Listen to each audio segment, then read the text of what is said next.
तो यार ये वीडियो उन लोगों के लिए है जो गिट और गिटहब के बारे में बिल्कुल कुछ नहीं जानते। इस वीडियो में हम एक्सप्लोर कर रहे होंगे गिट और गिटहब को कि गिटहब होता क्या है, रिपोज क्या होती है, ब्रांचेस क्या होती है और हम कैसे पुश कर सकते हैं कोड को, पुल कर सकते हैं कोड को, और भी काफी सारी चीजें हम देख रहे होंगे। तो लेट्स स्टार्ट।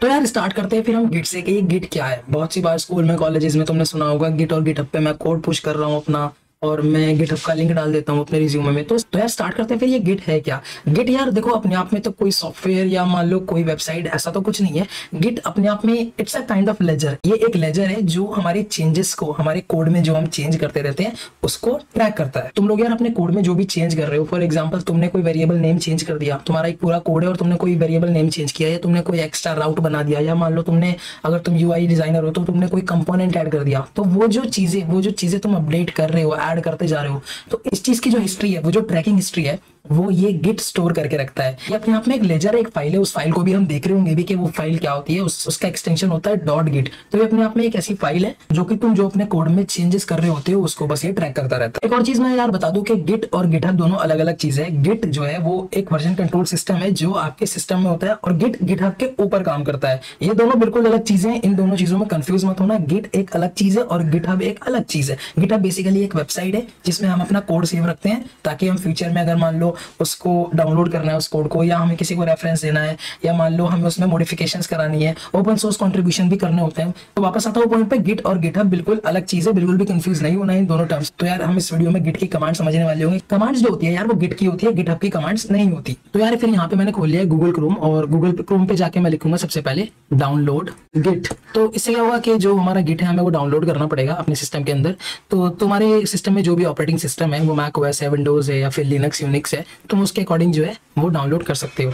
अब मेरा तो क्योंकि विंडोज है तो मैं विंडोज को सेलेक्ट कर लेता हूँ। तो मैं कर लेता हूँ फिर यार ये 64 bit git for Windows setup, तो मैं इसको डाउनलोड कर लेता हूँ। It will take time. तो यार देखो मेरी जो डाउनलोड है वो स्टार्ट हो गई है, तो let it download. Depending upon your internet speed it will download. तो यार बस इसको इंस्टॉल करना है, और जो बाय डिफॉल्ट इसकी सेटिंग है उसको नेक्स्ट नेक्स्ट नेक्स्ट करते जाना है। तो अभी फिलहाल इसकी इंस्टॉलेशन चल रही है। मेक श्योर करना है कि यार तुम लोग जो है यही स्टेप फॉलो करो, और बस कुछ नहीं करना होता, नेक्स्ट नेक्स्ट करना होता है। तो मैं कर लेता हूँ इसको फिनिश। तो फिनिश करने के बाद इसको यार तो तुम्हें जाना है अपने कमांड प्रॉम्प्ट में cmd। तो टर्मिनल पे जाके बेसिकली तुम्हें लिखना है git --- वर्जन। ये जो हमारे गिट का वर्जन इंस्टॉल है वो बता देगा। देखो अभी मेरा जो वर्जन है वो 2.45.1 वर्जन है। हो सकता है जब तुम ये वीडियो देख रहे हो इससे ज्यादा बढ़ गया हो, बट उतना मतलब देखने की जरूरत नहीं है उस चीज को। बट इट्स लाइक कि जो तुम्हारा जो गिट है वो अभी तुम्हारे सिस्टम में इंस्टॉल हो चुका है। अब यार तुमने गिट अगर पहली बार इंस्टॉल किया है तो हमें गिट कन्फिग सेट करना होता है।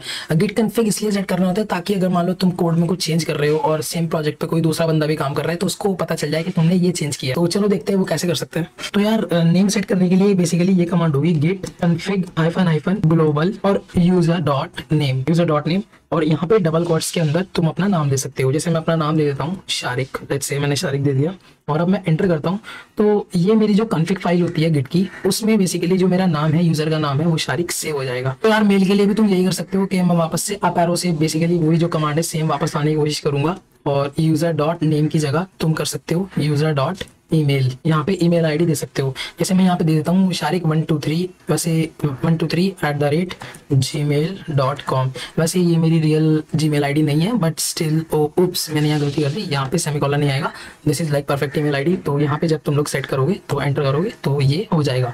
वैसे ये मेरी ईमेल आईडी नहीं है। कभी कभी तुम लोग यार इस पे कोई मेल वेल करना स्टार्ट कर दो, तो वैसे मत करना। चलो आगे चलते हैं। अब यार देखो तुमने यूजर का नेम दे दिया उसको, कौन यूजर है, और यूजर का ईमेल एड्रेस दे दिया। बट अगर तुमको चेक करना है कि ये क्या वो ऐड हुआ है नहीं हुआ है, तो तुम क्या करोगे, वापस ऊपर जाओ और ये नेम ये हटा दो, और सिर्फ इस कमांड को git config --- user.name को जब तुम एंटर करोगे तो तुम देखोगे कि यूजर का नाम अभी शारिक आ रहा है जो मैंने दिया था। सिमिलर सा काम तुम कर सकते हो ईमेल के साथ। ईमेल हटा दो, पूरा ये ईमेल एड्रेस हटा दो, और कमांड ये होनी चाहिए git config --- user.email। जब तुम एंटर करोगे तो जो हमने ईमेल एड्रेस सेट किया था यूजर का वो यहाँ पे आ जाएगा। तो यार तुम ऐसे अपनी कन्फिग फाइल में सेव कर सकते हो यूजर और यूजर का ईमेल एड्रेस। ये करना बहुत इंपॉर्टेंट है ताकि जो तुम्हारे चेंजेस हैं उनकी एक लॉग, उनका एक लेजर जनरेट हो सके। आगे चलते हैं। तो यार अब क्योंकि हमें देखो अपने कोड में चेंजेस करने होते हैं तो मैं फटाफट से विजुअल स्टूडियो कोड खोल लूंगा। तो यार अभी क्या करते हैं कि मैं विजुअल स्टूडियो कोड खोल लेता हूँ और उसमें एक न्यू फोल्डर खोल लेता हूँ। तो मैं यहाँ पे एक न्यू फोल्डर बना चुका हूँ। मैं यहाँ पे जाके लिखूंगा cmd और मैं यहाँ पे जाके कर दूंगा कोड डॉट। तो कोड डॉट क्या करता है, एक जस्ट इससे shortcut only visual studio code खोलने के लिए। तो यहाँ पे फटाफट से जाके मैं क्या करता हूँ, मैं एक फाइल बना लेता हूँ index.html। इट से index.html करके एक फाइल बना ली मैंने, और इसमें मैं जो बॉयलर प्लेट होता है अपना HTML का बेसिकली वो मैंने ला दिया। ठीक है, तो यार अब क्या करते हैं, तो यहाँ पे जब तुम ये 3 डॉट्स देख रहे हो, यहाँ पे जाके तुमको खोलना है इसका टर्मिनल। टर्मिनल बेसिकली उसी डायरेक्टरी में खुल जाएगा जिस डायरेक्टरी में तुम हो। जैसे अभी मैं यूजर्स के अंदर, ये वाला मेरा यूजर है और ये वन ड्राइव में डेस्कटॉप में और न्यू फोल्डर 2 के अंदर अभी मैं हूँ। करेक्ट। तो अभी क्योंकि तुमको इस प्रोजेक्ट को एज अ गिट इनिशियलाइज करना है, एज अ गिट प्रोजेक्ट बनाना है, इसमें गिट कमांड्स यूज करनी है, तो तुम्हें सबसे पहली कमांड जो है वो यूज करनी पड़ेगी, ये इसको बोलते हैं git init। तो यार जब देखो मैंने यहाँ पे डाला git init, ये पहली कमांड होती है। तो उसने क्या बोला है कि इनिशियलाइज एम्प्टी गिट रेपोजिटरी इन सी। तो यहाँ पे क्या हो गया कि एक डॉट गिट नाम की एक फाइल आ गई है। तो यहाँ पे अब हमारा जो ट्रैकिंग सिस्टम है वो यहाँ पे इंस्टॉल हो चुका है एक तरह से हम कह सकते हैं। और अब जो भी मैं चेंजेस करूंगा इस प्रोजेक्ट में वो ट्रैक होंगे। आगे चलते हैं फिर। तो यार अगर मान लो अभी मैं जाऊंगा ना इस फोल्डर में, तो इस फोल्डर में जब तुम देखोगे, तो अभी मैं इस फोल्डर में जाता हूँ, तो यहाँ पे देखोगे कि एक डॉट गिट नाम का एक बेसिकली फोल्डर बन गया है। और इस फोल्डर में तुमको कभी कोई चेंज नहीं करना है, इसको एज इट इज छोड़ दो। ये बेसिकली तुम्हारे ट्रैकिंग सिस्टम ही है जो तुम्हारे जो चेंजेस है उनको ट्रैक करेगा। तो यार वापस चलते हैं अपने विजुअल स्टूडियो कोड में और यहाँ पे हम आगे का देखते हैं। तो यार वापस से अब हम यहाँ पे आ गए। तो मैं यहाँ क्या काम करता हूँ कि मैं यहाँ पे ना एक और एक्स्ट्रा फाइल ऐड करता हूँ। फॉर एग्जांपल अभी मेरा जो प्रोजेक्ट है वो इतना ही, उसमें एक ही फाइल है, बट यहाँ पे मैं क्या करता हूँ, एक index.js और एक JS file basically JavaScript file में एक ऐड कर लेता हूँ। तो इसमें क्या करता हूँ, मैं इसमें कुछ भी दे सकता हूँ बेसिकली। इसमें मेरा कोई भी लॉजिक हो सकता है, कोई भी बिजनेस लॉजिक हो सकता है। तो मैं यहाँ पे लिखता हूँ console.log और मैं यहाँ पे दे देता हूँ hello world। तो जब मैंने ये hello world दे दिया इसको, तो यहाँ पे क्या हुआ कि मेरे पास अब यहाँ पे देखो 2 फाइलें हैं, index.html है और index.js है।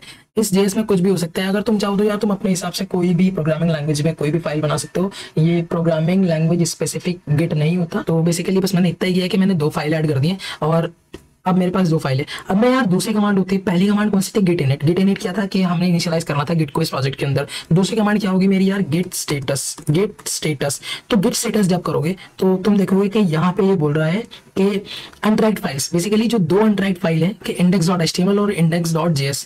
तो इसने क्या किया कि इसने ये पता लगा लिया है कि आप के जो इसका यूजर है, जो कोडर है, उसने क्या किया है कि इस एम्प्टी प्रोजेक्ट में जो स्टार्टिंग में एम्प्टी था उस प्रोजेक्ट में 2 फाइल ऐड कर ली हैं और जो कि अभी अनट्रैक्ड है, ये ट्रैक नहीं हो रही है, इनके चेंजेस भी ट्रैक नहीं हो रहे हैं। तो गेट स्टेटस कमांड क्या करती है, जितने भी चेंजेस आपने किए हैं, जितने भी मॉडिफिकेशन आपने किए हैं, या बेसिकली इस प्रोजेक्ट का स्टेटस क्या है, मान लो आपने कोई फाइल डिलीट भी कर दी होगा, तो वो सब जो रिकॉर्ड है वो ट्रैक करके आपको दे देती है कि हाँ इस प्रोजेक्ट में ये चेंजेस हुए हैं। गेट स्टेटस बेसिकली प्रोजेक्ट और जो प्रोजेक्ट में चेंजिंग्स होती है उनका स्टेटस बताता है। तो दूसरी कमांड है हमारी गेट स्टेटस। पहली कमांड था गेट इनिट, दूसरी कमांड है गेट स्टेटस। अब ये पहला चीज क्या होती है कि तुम्हें गेट स्टेटस करके चेक करना होता है कि कौन सी फाइल में चेंज हुआ है।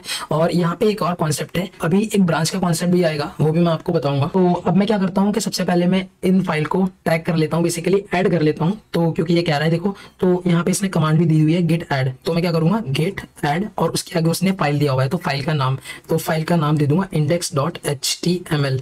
तो मैंने अभी फिलहाल इसको ऐड कर लिया है। और अगर अब मैं गेट स्टेटस करूं, देखो वापस से गेट स्टेटस करूं, तो अब क्या बोलेगा ये कि ये देखो चेंजेस टू बी कमिटेड। अब जो मेरी index.html चल गई है, बट जो index.js है वो अभी भी अनट्रैक्ड है। तो यहाँ पे एक चीज और हम इस्तेमाल कर सकते हैं कि git add dot. Git add dot का मतलब ये होता है, मान लो तुम्हारे प्रोजेक्ट में 5-6 फाइल है, जैसे अभी मेरे प्रोजेक्ट में इसमें 2 फाइल्स थी, index.html और index.js। तो अभी मान लो 5-6 फाइल है, तो तुमको बार बार वो करना ना पड़े कि git that index.html, git dot index.html, git dot index.js, और मान लो काफी सारी home.js हो सकती है, about.js हो सकती है, डिपेंडिंग अपॉन द प्रोजेक्ट। तो बार बार तुमको एक कमांड ना चलानी पड़े। तो git add डॉट क्या करता है, सारी फाइल्स को जो भी तुमने चेंजेस किया है सारी फाइल्स में, उनको एक साथ ये ट्रैक कर लेगा। तो अब मैं जब git add डॉट करूंगा, ये देखो git डॉट ऐड किया। अब मैं अगर मान लो git स्टेटस करूं, तो गेट स्टेटस में जो अभी आई है मेरी, वो 2 फाइल आ चुकी है। चेंजेस टू बी कमिटेड अभी आ रहा है, पहले क्या लिखा आ रहा था यहाँ पे कि अनट्रैक्ड फाइल्स, बट अभी क्योंकि हमने ट्रैक कर लिया उन फाइल्स को, तो अभी यहाँ पे लिखा आ रहा है कि चेंजेस टू बी कमिटेड। तो ये तुम कमिट कर सकते हो। तो यार मैंने अभी एक टर्म बोला था स्टेजिंग एरिया। स्टेजिंग एरिया का एक कमाल का एक टर्म होता है गिट के अंदर। मैं एक पिक्चर से समझाने की कोशिश करता हूँ। तो देखो ये होती है हमारी वर्किंग डायरेक्टरी, जिस फोल्डर में हमने अपनी फाइल्स रख रखी हैं। जैसे मैंने एक न्यू फोल्डर 2 बनाया था और उस फोल्डर में index.html और index.js फाइल्स थी। तो जैसे ही मैंने गिट ऐड करा, यानी कि गिट ऐड उस फाइल का नाम या गिट ऐड डॉट भी करा, तो उसके बाद ये फाइल्स जाती है स्टेजिंग एरिया में। ये होता है स्टेजिंग एरिया। स्टेजिंग एरिया के बाद हमें एक और कमांड चलानी पड़ती है गिट कमिट। कमिट करने के लिए बेसिकली उसके साथ हम मैसेज भी दे सकते हैं। तो कमिट तो यार अपनी फाइल जो तुम रखते हो स्टेजिंग एरिया में, वो बेसिकली कमिट करने से पहले रख सकते हो। मान लो तुम्हारे प्रोजेक्ट में बहुत सारी फाइल्स हैं, home.js या मान लो बहुत सारी वो फाइल्स हो सकती हैं किसी भी नेम से, या वो डिफरेंट लैंग्वेज की भी हो सकती हैं, किसी भी नेम से हो सकती हैं। तो तुम क्या करते हो कि उनको स्टेजिंग एरिया में रखते हो और अपने हिसाब से उनको कमिट कर सकते हो। तो वापस चलते हैं यार, तो यार वापस चलते हैं टर्मिनल के अंदर। तो पहले यार हम स्टेजिंग एरिया में डालते हैं अपनी फाइल्स को, और उस स्टेजिंग एरिया में डालने के बाद हम कमिट करते हैं। तो गिट ऐड वाली कमांड से यार आपकी जितनी भी फाइल्स हैं वो स्टेजिंग एरिया के अंदर आती हैं, और गिट कमिट कमांड से आप लोगों की जो फाइल्स हैं वो स्टेजिंग एरिया से निकल के कमिट हो जाती हैं। तो यार क्योंकि अब मैं ऐड कर चुका हूँ और अभी मेरी ये फाइल्स है स्टेजिंग एरिया में, तो अब मुझे इनको कमिट करना होगा। तो कमिट करने के लिए जो हमारी कमांड होती है वो कुछ ऐसे होती है, गेट कमिट -m और डबल कोट्स के अंदर यार -m एक फ्लैग है, मैसेज का फ्लैग है। तो यहाँ पे तुम कोई भी मैसेज डाल सकते हो कि फाइल्स एडेड, और यार मेक श्योर कि ये जो तुम्हारा मैसेज है ये कुछ मीनिंगफुल होना चाहिए। मान लो आगे को कोई भी डेवलपर, कोई भी फीचर में कोई भी डेवलपर अगर मान लो इस प्रोजेक्ट पे काम कर रहा है, तो वो इसको कमेंट को देख के, इस मैसेज को देख के समझ जाए कि तुमने क्या चेंज किया है। मेक श्योर करना कि ये जो तुम मैसेज दो ये कुछ मीनिंगफुल दो। तो अब मैं एंटर करता हूँ यार, तो यार अभी देखो इन दोनों फाइल को इसने कमिट कर दिया है। अभी तो यार देखो मैंने यहाँ पे एक ही कमिट किया है, बट अगर मान लो तुम्हें देखना है कि किस बंदे ने कितने कमिट कर रखे हैं, मान लो एक प्रोजेक्ट पे 5 डेवलपर्स काम कर रहे हैं। जनरली ऑफिस में यही होता है कंपनीज में कि एक प्रोजेक्ट पे काफी सारे मल्टीपल डेवलपर्स एक साथ एज अ टीम काम कर रहे होते हैं। तो अगर मान लो यार तुमको चेक करना है कि कितने बंदों ने अभी तक कमिट किया है, तो उसके लिए यार एक कमांड होती है गिट लॉग। तो जब तुम गिट लॉग करोगे तो गिट लॉग करने के बाद तुम देखोगे कि सिर्फ एक ही यूजर ने अभी तक, देखो यार देखो मैंने अभी लेटेस्ट इंस्टॉल किया था अपने सिस्टम में, और मैंने यूजर भी एक ही बनाया। तो उस यूजर का नाम ये था शारिक, और उसकी ईमेल आईडी ये थी sharik123@gmail.com, और डेट भी दिखा रहा है यार देखो, और ये बेसिकली टाइम भी पूरा दिखा रहा है, इंडियन स्टैंडर्ड टाइम जोन के अकॉर्डिंग दिखा रहा है। और इसने एक यहाँ पे ये हैश भी जनरेट कर दिया है। ये हैश बेसिकली हम ट्रैकिंग के लिए यूज कर सकते हैं। तो तुम ऐसे चेक कर सकते हो कि कितने डेवलपर्स ने कितने कमिट किए हैं। तो यार अब एक ना छोटा सा सिनेरियो देखते हैं। मान लो मैंने यहाँ पे आया मैं index.html में, और मैंने यहाँ पे बॉडी में ना कुछ भी एक h1 टैग दे दिया, लेट्स से h1 टैग दे दिया, और मैंने यहाँ पे लिख दिया हेलो वर्ल्ड, लेट्स से। मैंने इतना सा बस एक इस फाइल में चेंज कर दिया, और मैंने यहाँ पे एक और फाइल बना ली, लेट्स से about.js, और इस फाइल में मैं लेट्स से कर देता हूँ console.log hello from about, let's say मैंने ये कर दिया, ठीक है। या मैंने क्या किया है, मैंने दो चीजें की हैं। एक मैंने about.js को ऐड किया है, एक्स्ट्रा फाइल को ऐड किया है, और एक मैंने index.js में, और एक मैंने यार index.html में एक लाइन ऐड की है, बेसिकली उसमें चेंजिंग की है। तो अगर अब मैं वापस से यहाँ पे git status करूं तो तुम देखोगे कि इसने बोल दिया है कि मॉडिफाइड index.html, ओके। तो यानी कि मैंने मॉडिफिकेशन किया है index.html में। और दूसरी चीज तुम देखोगे कि about.js अनट्रैक्ड है। मैंने वही बताया था कि सबसे पहले क्या होता है कि हमें ट्रैक करना होता है फाइल्स को। तो अभी क्योंकि ये लेटेस्ट फाइल बनी है तो ये गिट इसको ट्रैक नहीं कर रहा है कि इसमें क्या चेंजिंग हो रही है।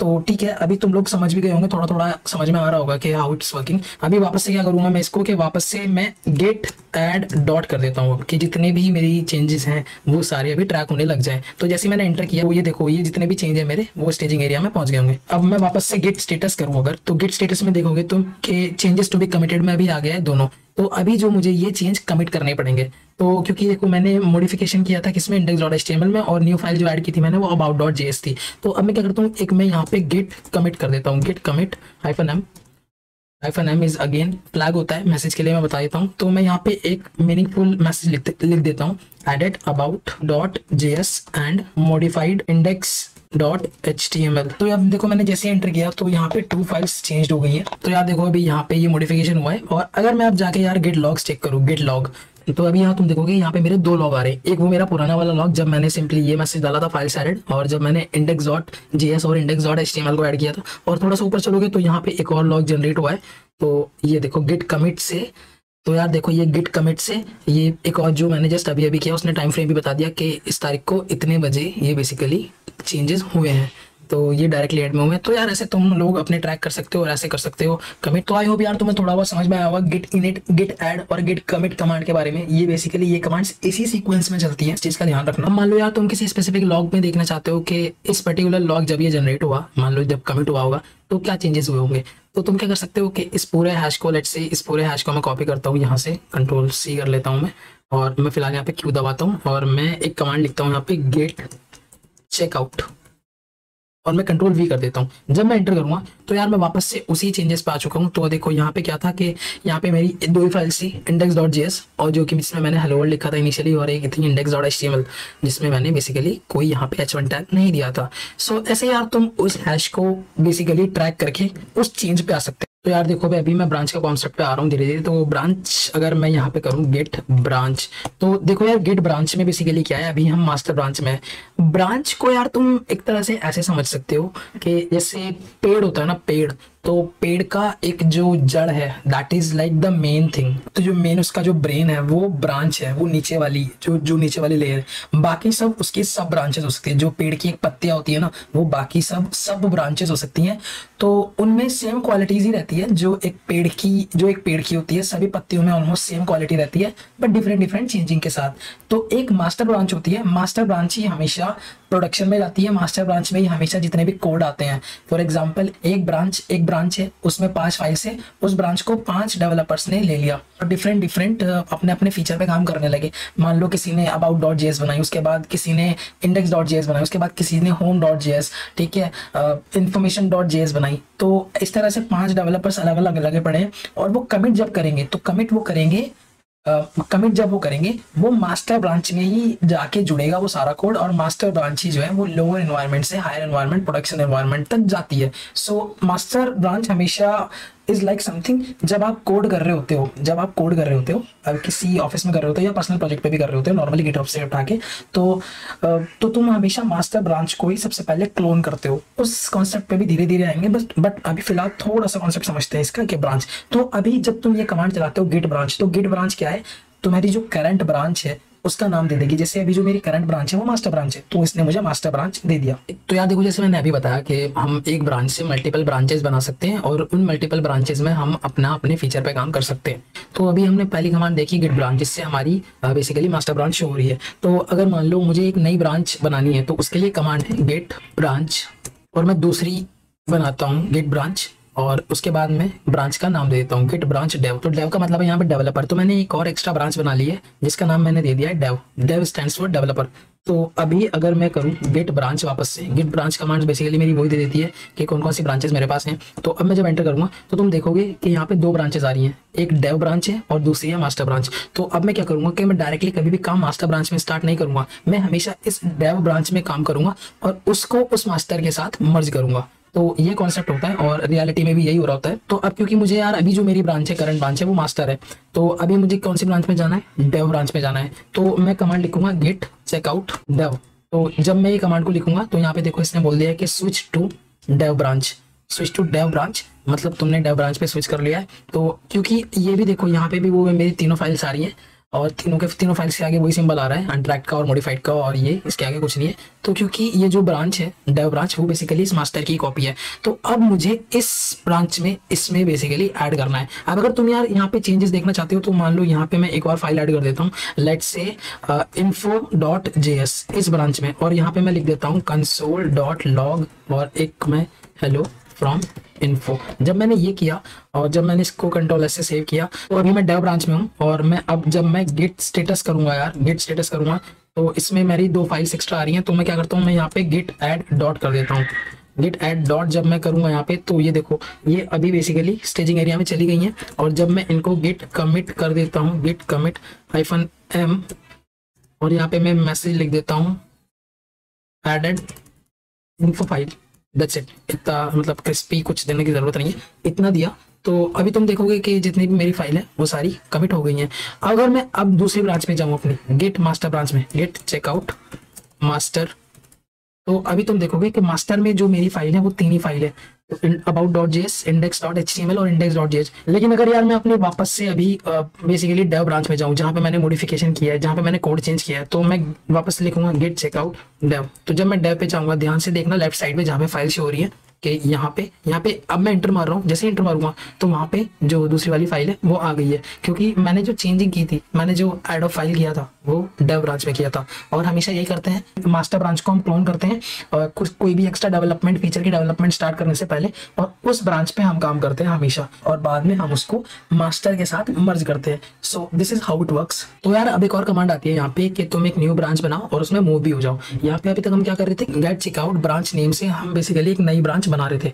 तो अभी क्या कर सकते हो तुम कि यहाँ पे एक और कमांड आती है, गेट चेकआउट -b। तो यार मैंने कमांड डाली यहाँ पे गेट चेकआउट -b, और इसके बाद मैं इस ब्रांच का दूसरा नाम देता हूँ, फॉर एग्जांपल dev2 में दे रहा हूँ dev2। जब मैं ऐसे करूंगा, ये गेट चेकआउट -b क्या करता है कि ये एक ब्रांच भी बना देता है और उस ब्रांच में बेसिकली तुम लोग को चेंज भी कर देता है। तो जब मैं यहाँ पे वापस से करूँ गेट ब्रांच, तो गेट ब्रांच जब मैं करूंगा तो मेरे पास अभी 3 ब्रांचेस है, मास्टर, डेव और dev2। और स्टार का मतलब होता है कि पॉइंटर जिस ब्रांच को पॉइंट कर रहा है, मतलब तुम अभी इस ब्रांच में हो। So this is how it works यार। अभी तक यार हमने इस वीडियो में देखा कि हम इनिशियलाइजेशन कैसे कर सकते हैं गिट का अपने प्रोजेक्ट के अंदर। फिर हमने गिट ऐड कमांड देखी कि गिट ऐड फाइल नेम से या फिर गिट ऐड डॉट से हम क्या कर सकते हैं। उसके बाद हमने स्टेजिंग एरिया में जाता है हमारा प्रोजेक्ट, स्टेजिंग एरिया के बाद हम फिर कमिट करते हैं। तो अब हम आगे चलते हैं। तो यार एक चीज़ और देखते हैं यहाँ पे। अभी मैंने दूसरा किया कि मैंने अभी यहाँ पे एक और फाइल बना ली। लेट्स से इसका नाम रख देता हूँ sharik.js। तो मैं कंसोल डॉट लॉग करता हूँ इसमें, और मैं यहाँ पे लिखता हूँ हेलो फ्रॉम शारिक। तो जब मैं यार ये करूँगा तो तुम देखोगे कि मैंने यहाँ पे बेसिकली एक एक्स्ट्रा फाइल ऐड कर दी है sharik.js के नाम से, और ये भी अनट्रैक्ड है। तो मैं एक काम करता हूँ, मैं फटाफट से, यहाँ पे मुझसे गलती हो गई, मैं टर्मिनल पे आता हूँ और मैं यहाँ पे जल्दी से फटाफट से लिख देता हूँ गिट स्टेटस, ताकि मैं चेक कर सकूँ मेरी कौन सी अनट्रैक्ड फाइल है। तो यहाँ पे मेरी अनट्रैक्ड फाइल है ये वाली। तो मैं क्या करूँगा कि मैं सिंपली गिट ऐड और इस फाइल का नेम जो कि sharik.js है। अभी ऐड डॉट भी कर सकता था मैं, क्योंकि सिंगल फाइल है, बट लेट्स से मैं नेम भी दिख रहा हूँ, मैं इतना कुछ कर नहीं था। तो अब मुझे करना पड़ेगा कमिट। तो गिट कमिट -m, और यहाँ पे डाल देता हूँ मैं message added sharik.js file. Let's say ये वाली मैंने ऐड कर दी। तो देखो यार इसने ये फाइल ऐड कर दी है मेरे प्रोजेक्ट में। तो यार देखो, अगर मैं वापस से यहाँ पे गेट ब्रांच करूँ तो अभी मैं कौन सी ब्रांच में हूँ, dev2। तो dev2 में मैंने कुछ चेंजेस किए, कुछ एक्स्ट्रा फीचर बनाया है जिसका नाम है sharik.js। तो अभी मैं वापस से मास्टर में चलता हूँ। तो गेट चेकआउट मैं जब करूँ और मास्टर करूँगा, और अब मैं वापस से स्विच हो गया हूँ मास्टर ब्रांच में। और अगर मैं वापस से यहाँ लिखूँ गेट ब्रांच, तो गेट ब्रांच में अभी मैं मास्टर में हूँ। तो मुझे यार ये पता चल गया है कि जो मेरा फीचर है वो उस ब्रांच में अच्छे से बन गया है। तो यार उस ब्रांच का जो कोड है वो मुझे मास्टर में मर्ज करना है। तो अब मैं क्या करूंगा, मैं यहाँ पे कमांड लिखूंगा मर्ज करने के लिए मास्टर से, तो गेट मर्ज dev2। तो जब मैं ऐसे करूंगा तो तुम देखोगे कि जो dev2 के अंदर जो एक्स्ट्रा कोड था वो बेसिकली यहाँ पे आ गया है। किसमें, मेरी जो index.html वाली फाइल है वो उसमें आ गया है। तो यार अब यहाँ पे एक कॉन्सेप्ट आता है डॉट गेट इग्नोर फाइल का। तो जब मैं यहाँ पे एक डाल देता हूँ डॉट गेट इग्नोर, तो अभी हम नोड.जेएस के पर्सपेक्टिव से अगर समझे इसको कि नोड.जेएस में क्या होता है कि हम जो अपना प्रोजेक्ट बना रहे होते हैं तो उसमें क्या होता है कि मॉड्यूल्स हम इंस्टॉल करते हैं। फॉर एग्जांपल एक्सप्रेस का मॉड्यूल है, मंगूस का मॉड्यूल है, या फिर वो कोई भी मॉड्यूल हो सकता है। तो हमारे प्रोजेक्ट के साथ जब यार वो मास्टर में जाए तो हम नहीं चाहते कि नोड मॉड्यूल्स भी जाए, क्योंकि नोड मॉड्यूल्स का जो बेसिकली साइज होता है वो काफ़ी बड़ा होता है, कई जीबी तक चला जाता है। तो हमारी पैकेज.json फाइल होती है नोड मॉड्यूल्स को कैप्चर करने के लिए, तो हम नहीं चाहते। तो हम यहाँ क्या कर सकते हैं कि कोई भी फाइल हमें जो मास्टर के साथ बेसिकली हमें मर्ज नहीं करनी बेसिकली, तो वो हम इसमें डाल देते हैं डॉट गेट इग्नोर फाइल में। फॉर एग्जाम्पल अगर मैं यहाँ पे कोई ऐसा कुछ एक फाइल यूज़ कर रहा हूँ, फॉर एग्जाम्पल abc.txt, इसमें कोई मेरी की है जो की है 1 2 3 4 5 6 7, ये कोई रैंडम नंबर मैंने ले लिया है, ठीक है, और मैं नहीं चाहता। तो अब मैं क्या करूँगा कि जो इस फाइल का नाम है abc.txt, मैं सिंपली यहाँ पे डाल दूंगा abc.txt। तो जब मैं इसको मर्ज करूँगा तो ये डॉट गेट इग्नोर जब चलेगा बेसिकली, तो ये abc.txt वो हमारी पुश नहीं होगी, बेसिकली मेरा मतलब है मर्ज नहीं होगी मास्टर ब्रांच के साथ। So this is how it works. तो अब यार जब मान लो देखो मैंने गेट स्टेटस किया यहीं पे, गेट स्टेटस जब मैं करूँगा तो यहाँ पे देखो एक अनट्रैक्ड फाइल आ रही है डॉट गेट इग्नोर, बट यहाँ पे वो जो मेरी abc.txt फाइल थी वो नहीं आ रही है। तो अगर मान लो मैं यहाँ से इसको हटा दूँ, इस डॉट इग्नोर फाइल में से इस abc.txt को हटा दूँ मैं, और अब मैं वापस से गेट स्टेटस करूँ, तो गेट स्टेटस जब तुम देखोगे कि abc.txt अब आ रही है, तो मैं वापस से वही करूँगा कि मैं यहाँ पे abc.txt डाल दूंगा, और अब मैं वापस से गेट स्टेटस करूँ तो गेट इग्नोर, सिर्फ गेट इग्नोर आ रहा है, abc.txt नहीं आ रही है। तो जो हमारी डॉट गेट इग्नोर फाइल होती है उसका यही काम है कि जो भी हम चीज़ है जो हम बेसिकली कोड में में एक्स्ट्रा मर्ज नहीं करना चाहते, वो मॉड्यूल्स हो सकते हैं, कोई भी वो सीक्रेट हो सकती है, कोई भी वो ऐसी एनक्रिप्टेड कोई भी ऐसी वो एनक्रिप्टेड की हो सकती है। तो यार ये सब कॉन्सेप्ट्स थे गिट के बेसिकली, कुछ इतना ज़्यादा कुछ लोड लेने की कोई नीड नहीं है यार। तो मैंने यार तुम लोगों के लिए बेसिकली एक चीट शीट भी तैयार की है, ये चीट शीट तुमको मिल जाएगी। तो यार मैंने तुम लोगों के लिए एक चीट शीट भी तैयार की है, ये चीट शीट तुमको मिल जाएगी। इसमें वो ऑलमोस्ट सारी कमांड्स हैं जो तुम regular day to day life में यूज़ कर रहे होते हो। इस चीट शीट का लिंक मैं नीचे डिस्क्रिप्शन बॉक्स में डाल दूंगा, वहाँ से जाकर इसको डाउनलोड कर लेना। तो यार देखो चलो आगे चलते हैं। तो यार अभी तुम देखोगे तो अभी यार तुम देखोगे जो मेरी abc.txt है वो ट्रैक नहीं हो रही है, बट गिट इग्नोर ट्रैक हो रही है। तो अब मैं क्या करता हूँ, यहाँ पे ना यही है, ये दोबारा से डाल देता हूँ .git इग्नोर। तो जब मैं ऐसा करूंगा और अब मैं वापस से वही कमांड चलाऊंगा git status, तो अभी तुम इसको मत देखोगे बहुत मॉडिफिकेशन, बट अभी क्या आ रहा था, बट इससे पहले क्या आ रहा था कि जो git ignore थी वो ट्रैक हो रही थी। तो अभी क्या हो रहा था कि जो मेरी .git ignore थी वो अनट्रैक्ड फाइल्स में जा रही थी, तो अभी उसने उसको भी नहीं लिया, उसको भी इग्नोर कर दिया है। तो यार ये कमाल होता है .git ignore का कि git ignore मींस जो भी फाइल सिस्टम को इग्नोर करनी है, जो भी फाइल सिस्टम को मर्ज नहीं होने देना है। तो यार ये तो बात हो गई गिट की कि गिट और गिट कमांड्स क्या होती हैं। अभी यार हम बात करते हैं गिटहब की। तो चलो जल्दी से मैं खोल लेता हूँ अपना गूगल क्रोम और चलते हैं गिटहब के ऊपर। तो यार देखो मैं आ चुका हूँ अभी github.com पे। तो ये गिटहब है, ये बेसिकली वही वेबसाइट है जिसकी हम बात करते रहते हैं, जहाँ पे हम अपना कोड रखते हैं और जहाँ पे हम पुल रिक्वेस्ट लेते हैं। काफ़ी सारी चीज़ें मैं यार तुमको बता रहा हूँ कि कैसे कैसे काम करते हैं। इसका यूज़र इंटरफेस भी काफ़ी बढ़िया सा है। तो सबसे पहले हम क्या करेंगे, अगर यार तुम न्यू यूज़र हो तो तुम साइन अप कर सकते हो। तो यहाँ पे जाकर यार अपना ईमेल एड्रेस दे देना, जो भी तुम्हारा ईमेल एड्रेस है, और एक न्यू आईडी बना लेना। तो यार यहाँ पे मैंने अपना टेम्पररी ईमेल एड्रेस और बेसिकली अपना पासवर्ड डाल लिया और मैं यहाँ से करता हूँ कंटिन्यू, और मैं यहाँ पे यूज़र नेम लेता हूँ लेट्स से। तो यार यहाँ पे मैं नाम देता हूँ कोडेंटेक 1 2 3 4 5। तो जब मैंने ये देखा तो ये बोल रहा है देखो कोडेंटेक 1 2 3 4 5 अवेलेबल है। तो मैं इसको कंटिन्यू करता हूँ यहाँ से। और अगर यार तुम लोग इससे बेसिकली अपडेट्स या अनाउंसमेंट अपनी मेल पे रिसीव करना चाहते हो तो यहाँ पे टिक लगा देना। मैं नहीं करना चाहता तो मैं इसको बेसिकली ऐसे कंटिन्यू कर रहा हूँ। अब यहाँ पे ये जो मेरा यूज़र अकाउंट है वो क्रिएट हो गया है। तो मैं यहाँ पे यूज़र नेम और मेल एड्रेस दोनों से लॉगिन कर सकता हूँ। तो लेट्स से मैंने यूज़र नेम से लॉगिन किया कोडेंटेक। अब यार ये सेटिंग पूछेगा तो इसको अपने हिसाब से कर लेना। तो जस्ट मैं अभी फ़िलहाल बेसिकली कर रहा हूँ मैं इसको कंटिन्यू, और यहाँ पे भी तुम लोग अपने हिसाब से जो इसके फीचर चुन सकते हो।